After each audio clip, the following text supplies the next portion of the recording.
Good afternoon, Katrina. Good afternoon. So this is our second interview. We interviewed you earlier during the On finals. stage, On stage. yeah. This time around, it's on a more intimate environment. Yes. So I want to ask you, have it already sunk in? No. Honestly, no. I'm still like constantly asking, totoo ba to? Ako talaga?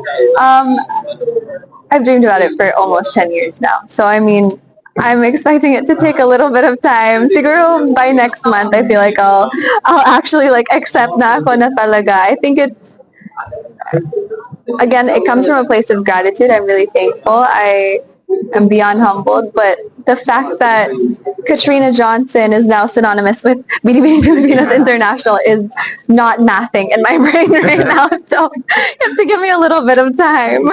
So after the coronation, what was the experience when you went backstage? You had your media interviews at the winner's circle.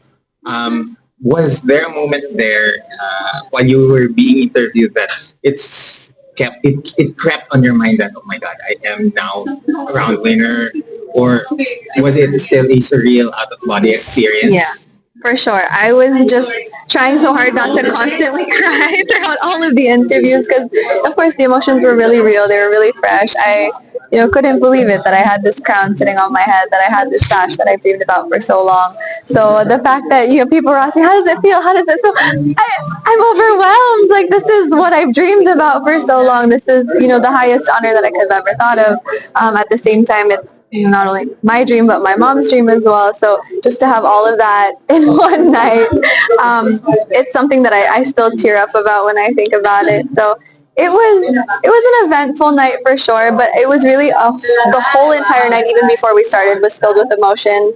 I made chica kanina a little bit that even when we were rehearsing, doing the run-throughs, I was already tearing up backstage just thinking about the fact that like if I wasn't going to be lucky enough to be one of the four, this would have been the end of my pageant career talaga. So to think that that was my last time being on the stage, that could have been potentially my last time here in Araneta, that was, heartbreaking to say the least, right? It was something that I wasn't quite ready to let go of. And at the same time, after they had announced top 14 and after Q&A, the other girls who weren't a part of the top 14, they were there backstage and they were congratulating me and they were saying that they were so happy for me, that they were rooting for me. So of course, again, I got emotional and I was like, guys, let's just pray that it goes to the right woman because obviously at the end of the day, that's what we all want. So whoever's destiny it is, we'll leave it up to God. And they're like, no, it's yours, claim it. Like we're praying for you. We want you to get it. So to have that type of love, that outpouring of love,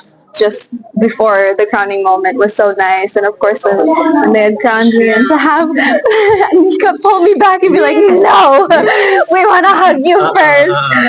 That was so surreal. Again, they're competing for the same titles that we are, right? And I think that I have so much respect for them and so much love for them because to have that type of support from someone who has the same dream as you and it didn't go to them, it went to you, but to still feel that type of love, that is so and we put it on camera. I know, it's Nika my was favorite. really She really, did you see her? yes. She was like, "Hoy, you're not going anywhere Yeah, just and then yet." everybody And then else. Ali and all of them. Yeah, I saw Radha running in from the side. I'm so grateful. The girls were This so was sweet. probably one of the few times that happened. Oh really? Oh, that honestly was like my favorite moment of the night. Someone asked what was the hardest. That was quite literally my favorite moment of the night. I feel like then and there was already such a win. Like this is a win, but the fact that it was received so well, that is something that I'm so grateful for.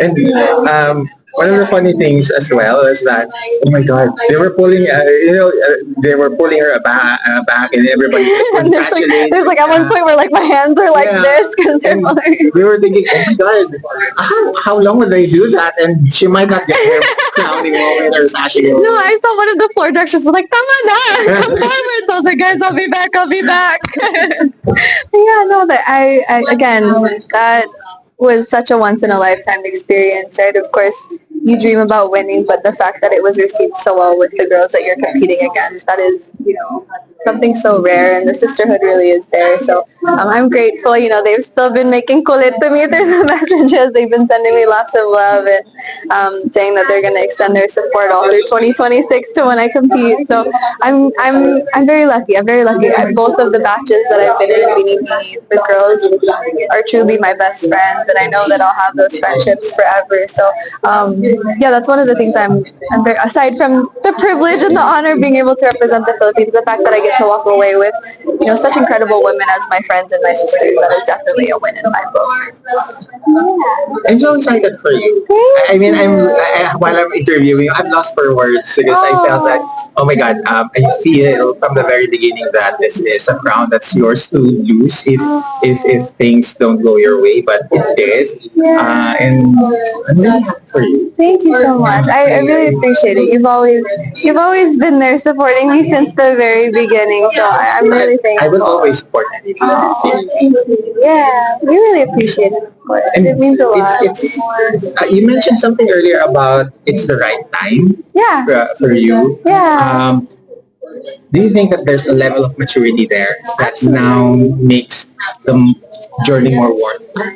Absolutely. Yeah. I mean, I was obviously very grateful in my previous experience, but I think the sense of maturity that I'm talking about comes from like a place of self-acceptance, and also learning that it's okay to not fit the mold. Because I think when you're young, and of course, again, with like technology and social media and the filters, you see everyone looking a certain way and you just want to fit in.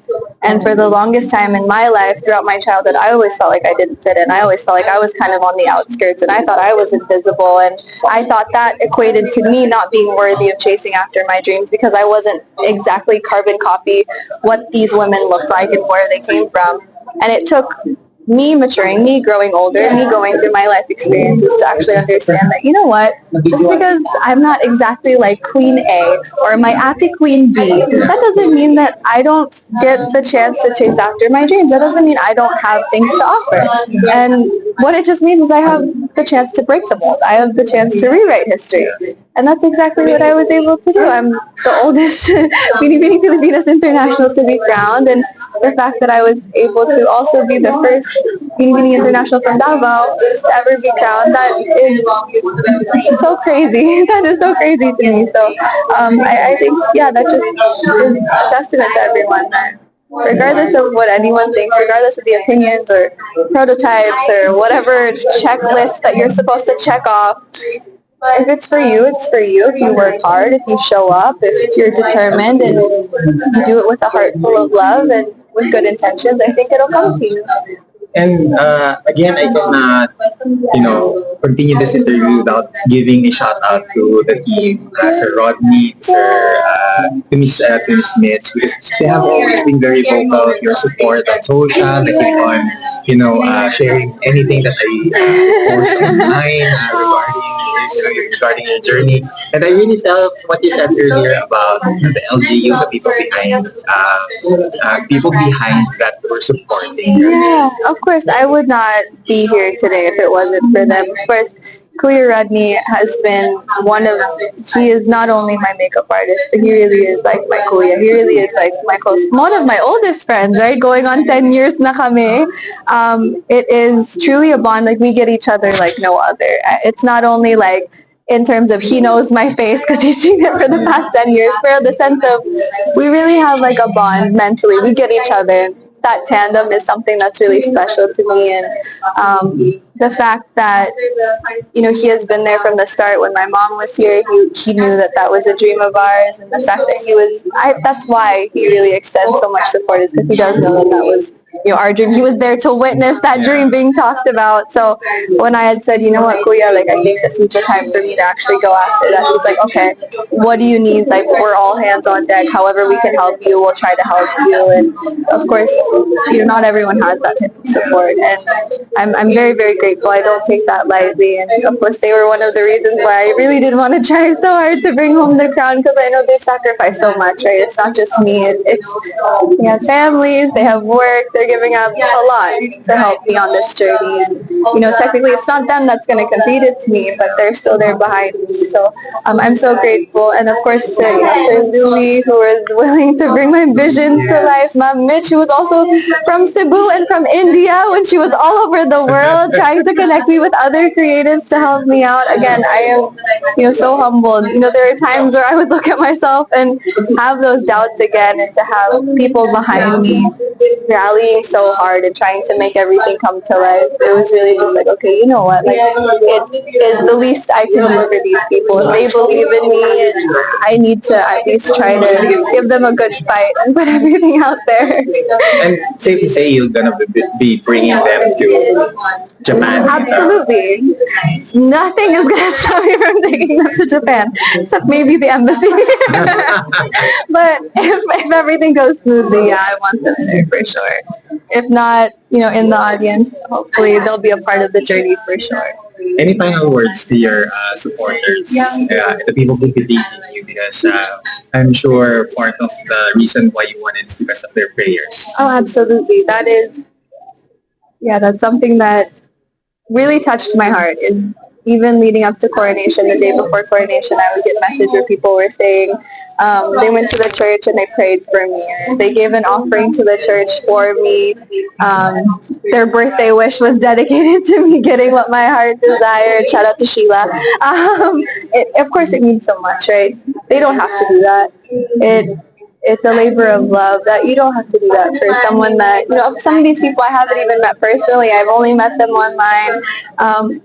It's so humbling, the fact that they believe in me enough to have me represent our entire country. That is something that I still have not wrapped my head around. But at the same time, going forward, I just want to make them proud, right? That is an honor that I will be working for the next year and a half to make sure that I deserve. And thank you guys for supporting me. It means the world. You guys are really the reason why I am pushing myself to try so hard to bring home the crown. Of course, this is my dream, but I'm not doing it for myself. I'm also doing it for all of you guys. So thank you so much. Thank you, Katrina. Thank you. What if I reveal a little too much of myself and people don't like that, or people will have opinions? So this year I took a leap. I had sketched my knot cross and sketched my evening gown, and I collaborated with a designer who was really willing to take that on and incorporate his vision as well. So I think it paid off, and I'm really happy. What's the turning point that made you decide to join again? What made you decide to join again? Give it another try. I would say I wasn't 100% content with the journey I had in 2023. I was so grateful, don't get me wrong, that was an incredible experience, but I knew that I had more to offer. I knew that I could offer something better, and I wanted the chance to do that, but I wasn't sure if I was ever going to have the chance to do that. So being able to come back this year was really scary, not gonna lie, putting myself in a vulnerable position to get judged again. But definitely, I would say to everyone who's afraid of dreaming and going after their dreams, take me as an example. I was told many times that I'm not cut out for pageants. I'm not necessarily, the stereotypical statuesque woman, but I mean, you never know until you try. So I would say go after your dreams while you still can. So who do you dedicate this win to? My mom and my dad. Yeah, without a doubt. So I don't know. I didn't. Again, it goes back to me being afraid to share too much before. But the butterfly has always been a very important symbol to me. Just before my mom passed, she told me she'd come back as a butterfly. And so ever since then, which was in 2020, I've always had a butterfly with me. I've had it on my clothes. I have a ring dedicated to her.